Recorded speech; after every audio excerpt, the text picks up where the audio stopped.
Hey everyone, Steve Monette here with another video in my Bible Prophecy Bite series, where we look at Bible scripture, history, and current events that all point to the soon return of Jesus the Messiah.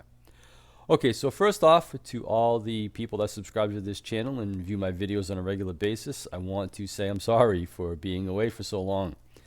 I know I've been away for about almost 2 months now, I believe. But I had to take a continuing education class for my paramedic license, and the course turned out to be about 2 to 3 times longer than I was led to believe it was going to be. Thankfully, I finished it this past weekend, and now I can get back to doing some Bible prophecy videos.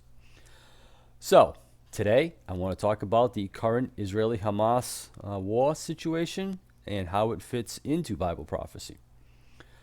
So first thing, I want to make one thing clear.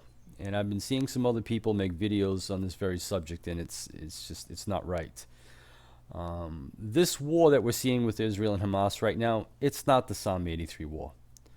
That war has already happened, and that happened in 1948. And if you don't believe me, go and do the research, and you will see that every enemy that is listed in the Bible formed an alliance and attacked Israel in 1948. And just as the Bible said, every enemy was destroyed, just as the Bible said would happen. So again, I just want to make that clear, because I have seen a couple of people come out with videos trying to claim that this current situation with Hamas in 2021 is the beginnings of the Psalm 83 war, and it's just not. It just does not fit in any way, shape, or form. But to the current situation in Israel, which is in May of 2021, what is most intriguing and most important about this current skirmish is not what you're seeing on the nightly news, okay? What you should be looking at is what you're seeing in the lower tiered media outlets, okay? You see, every major media outlet is reporting on the so-called atrocities that Israel is committing. But few want to talk about Hamas firing rockets into the populated areas and how they routinely use women and children as human shields. But as the old saying goes, when the mouth is moving, watch the hands. Case in point. While the world is wringing their hands and generating flop sweat over Israel, look at what Turkey, Russia, and Iran have been saying over these past few days and probably 1 to 2 weeks now. And what I'm going to show you has all been in these lower tiered news media outlets in the last week or so, and no one's talking about it. But they are what's most important as it relates to Bible prophecy. All right, first off, from Newsweek magazine. Russia calls the battle between Israel and Hamas a, quote, direct threat to Russia's security. And when a country states that another country's situation is a direct threat, rest assured, they have military plans in place to deal with that threat. Okay?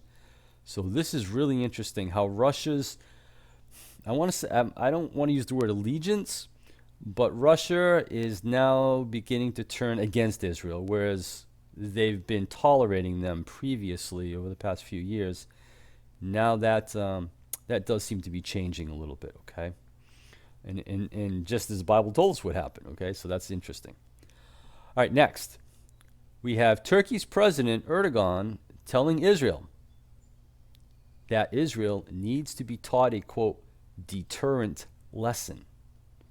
And Turkey said that in a news conference with Russia in attendance with that. So that was even more interesting. Then, just last week, Turkey comes out with a statement calling Israel's actions on Temple Mount, quote, to be heinous attacks, and that Turkey is in full support of their Palestinian brothers and their cause. Then, last but not least, we have Iran. And Iran is advising Hamas on military strategy during this skirmish or this conflict with Israel. And more specifically, according to this article, they are advising Hamas as to how and when to launch their rockets so as to exploit the weaknesses of the Iron Dome missile protection system. So that to me is fascinating, that Hamas is essentially the canary in the coal mine by trying to exploit some of the weaknesses of the Iron Dome system.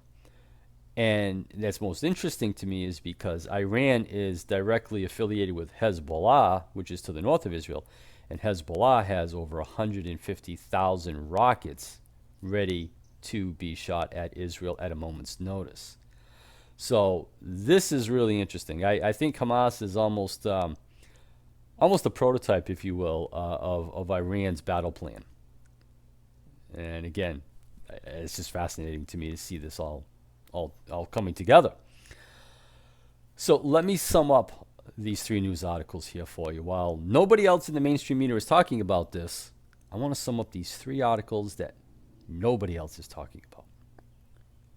Gog and Magog are coming together. They are slowly but surely unifying their positions against Israel, and they all see Israel as a threat. Now this is a change. Obviously, Turkey and Iran saw Israel as a threat, but now, for one of the few times, if not the first time, Russia has come out and said that Israel is a direct threat to Russia's security. So all 3, Russia, Iran, and Turkey, are on the same page now. This is just amazing to watch it all come together. And of course, we all know that Gog and Magog are currently stationed in Syria with significant military assets just to the north of Israel. Okay? Now, I want to add one more component to this, okay? The spoil that Ezekiel 38 and 39 talk about has pretty much been believed to be related to gas reserves off the coast of Israel. But I got a feeling that may only be part of the equation.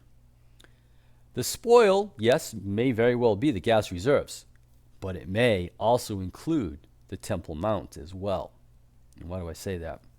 You see, Russia would love to have Israel's gas, but they could care less about Temple Mount. Turkey, on the other hand, wants both natural gas and Temple Mount.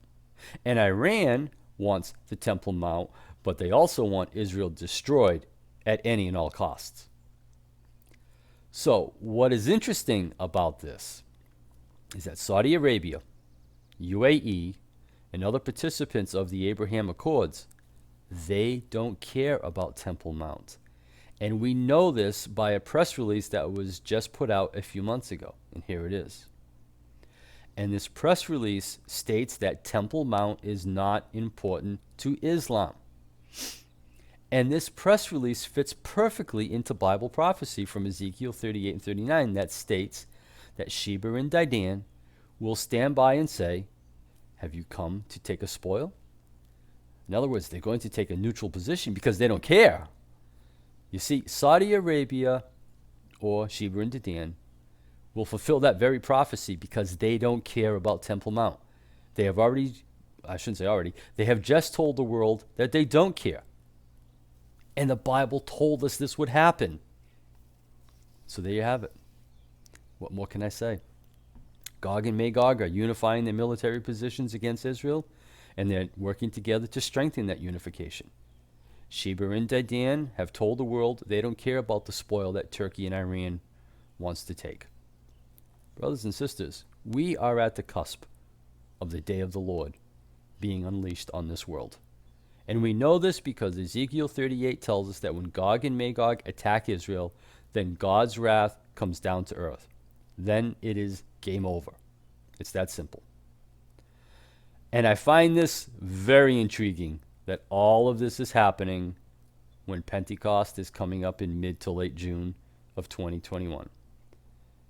And for those of you that haven't had a chance to see my videos on Pentecost and the Lord's return, please do so.